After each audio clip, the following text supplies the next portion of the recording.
Yun no.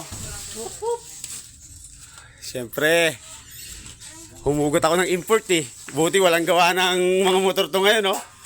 Ha? Gawin mo kaya bukas yung motor ko. Saan? Wait Doon na. o dito? Divided na yan. Yun no.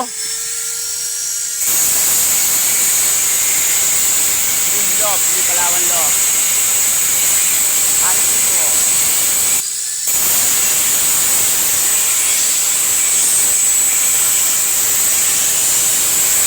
Justin Bieber.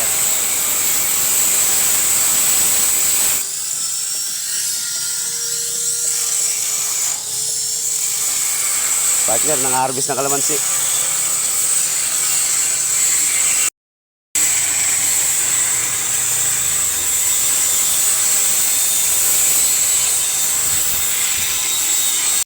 Yon, so it's me again mga kapakpak. Ayan, sunog na nga po tayo. Siyempre, kasama natin ang ating bida. Ayun o, Harry 5.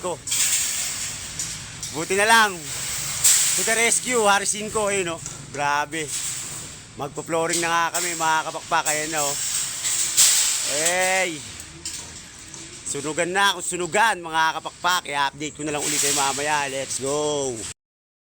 Yon, so yo, what's up mga kapakpak? Magandang gabi nga po pala sa inyo. Yan, inabot na nga kami ng gabi. So nakapag-flooring na nga kami ni Tol Harry 5.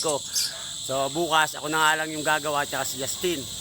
So nakuha nga lang natin pansamantala si Harry 5 para nakapagpatulong tayo magkabit ng mga bracket na yan. Then yung steel matting. So okay na nga mga kapakpak. Sana hindi manibago yung pinapangarera namin ni Palawan Lop mga kapakpak nang dahil sa ginawa namin na ito mga kapakpak.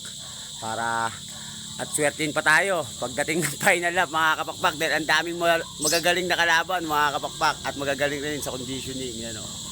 So update uli kayo bukas mga kapakpak. Huwag kalimutan suportahan ang aking Facebook page, YouTube channel at TikTok account mga kapakpak. Whoop whoop!